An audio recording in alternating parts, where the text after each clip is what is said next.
Senator Elizabeth Warren taking the first major step towards running for president, the Massachusetts Democrat, announcing she is forming an exploratory committee for a 2020 campaign. She is the most prominent Democrat yet to make such a big move right now.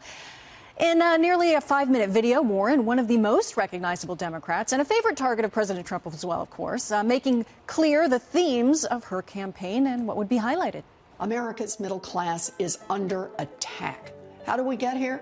Billionaires and big corporations decided they wanted more of the pie, and they enlisted politicians to cut them a fatter slice. Our government's supposed to work for all of us, but instead it has become a tool for the wealthy and well-connected. And the RNC responding, saying, quote, Americans will see her, Warren, for what she is, another extreme far-left obstructionist and a total fraud. Now, Warren's announcement comes on the heels of the New York Times reporting she is one of 4 Democratic senators, including Kamala Harris, Cory Booker, and Kirsten Gillibrand, who are, quote, poised to enter the 2020 race in the next several weeks. So those are some of the big names that are being watched on the Democratic side.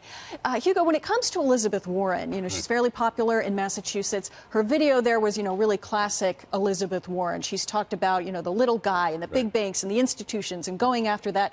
And the big question with her isn't so much as will she be popular with Democrats, but will she sort of appeal to a broader spectrum of Americans? Can she actually beat President Trump? I don't think that she is going to be the nominee, and I don't think that she can appeal to a wide base. I think watching that video, the thing that really struck me is that it confirmed my thought that she is kind of yesterday's person. Her time has already come and gone.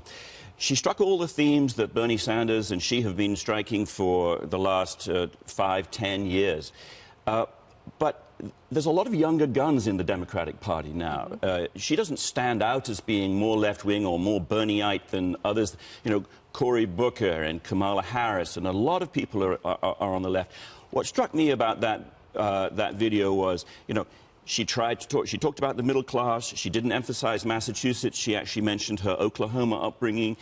She mentioned her military connections. It was all fairly formulaic stuff, which I think actually was a bit of a stumble as a video. Yeah, and the real question is, too, as well, a lot of people questioned why she didn't do this before, why she didn't step in when Bernie stepped in, and it seemed like he stepped into that place, took that mantle, he ran with it, he was bringing in the big crowds. Well, because she released that video tracing back her Native American heritage, trying to embarrass President Trump, and people it was embarrassing for her. Yes, she proved that there was some ancestry that was Native American, but when it went back many generations into the 18th century. Right, she felt the need to do that. So again, she was quiet for a little while, but I can't wait for all of these Democrats, Rachel, to be up on the stage, pushing each other further and further and further left. Oh, gosh, yes. But absolutely, I think, as far as I'm concerned, this campaign of Elizabeth Warren is dead on arrival. And for all the reasons that you said, Hugo, but for exactly that second video, too. Remember, Senator Brown, who ran against her for the Senate seat, tried to bring up this Pocahontas thing, and it kind of stuck a little bit in very active conservative circles, but it wasn't until President Trump really kept pushing it. Remember, he very controversially and very famously even brought it up at a ceremony to honor Native Americans, and it really stuck to the point where she felt forced to make this video, to take a DNA test and release this video at the same time.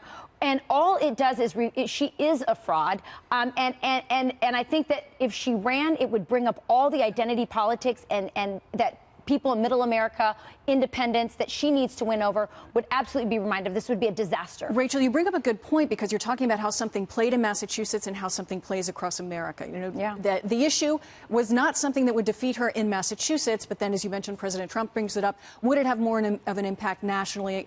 Would people across the nation view that differently than Massachusetts? I think this is a party-wide problem because, and retiring Democrats have been pointing out that when Democrats start talking about Medicare for all and the whole party moves, they start losing middle America. Well, by the way, I want to point out Medicare for all. It's a Bernie Sanders bill, and Kamala Harris and Cory Booker and Elizabeth Warren and Kirsten Gillibrand have all sided with this bill.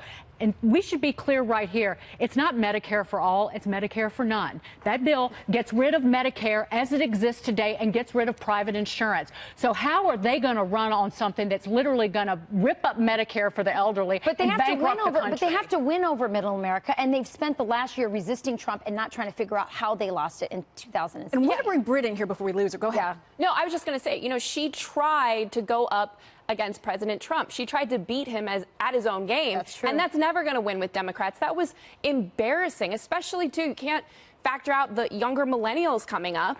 And I think that there's this stereotype that more are liberal when in reality, as both of you just said, she alienated that moderate base. You know what? If you're going to play the identity politics, too, for any female who impressed, which I don't go by, it would be Susan Collins, who's a Republican and the only Congress member that is Republican in New England. That's who I look up to, not Elizabeth Warren. But you know what's going to be also interesting is where you have all these liberal Democratic females on a stage, on a debate stage against men.